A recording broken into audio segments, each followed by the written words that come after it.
This last week just gone, of course, here in Wales, it's been half term, where teachers rest and parents pest, or grandparents pest anyway. And I hope the teachers have had a lovely break and they're ready now to gear for this term leading up to Easter. At the end of the half term, just before the start of the holidays, on the Friday afternoon, I went into St. David's School to celebrate their feast day mass, to celebrate St. David's Day, because St. David's Day, not only is it on a Saturday, but it's during half term. And so I went into school. And they gave me a lovely surprise when I got there. And they had learned the hymn to St. David, which was lovely to hear. And you can imagine their angelic voices. Well, not quite angelic, but you know what I mean. Those voices as they sang, "O great St. David, still we hear thee call us, and to a life that knows no fear of death." We know the hymn. And of course, right at the heart of the hymn, they have his last words spoken to his disciples. Those strong, happy words, "Be joyful, keep the faith." And if you know the hymn, you might be humming the tune now as you go home. Be joyful, keep the faith. And I was talking to the kids about the word joyful. What does it mean to be joyful?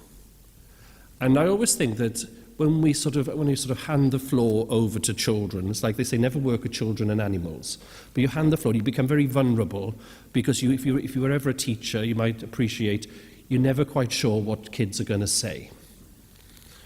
But it was really interesting because I handed the floor over and I said, how do we think about what it is to be joyful?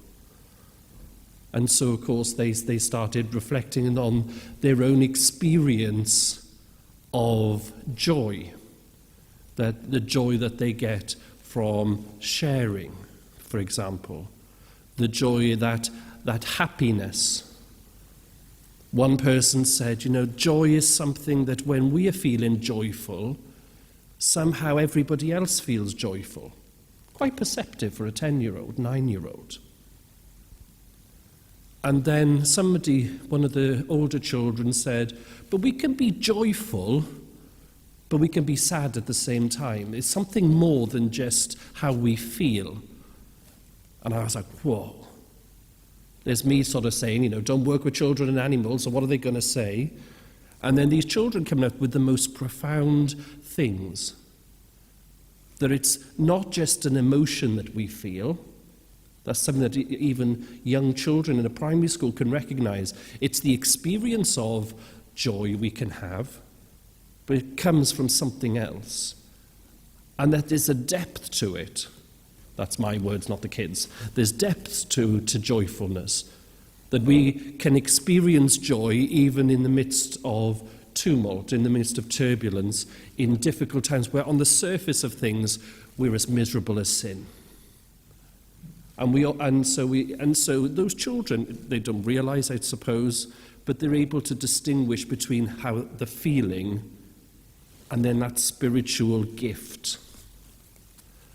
Because, of course, joy is a spiritual fruit.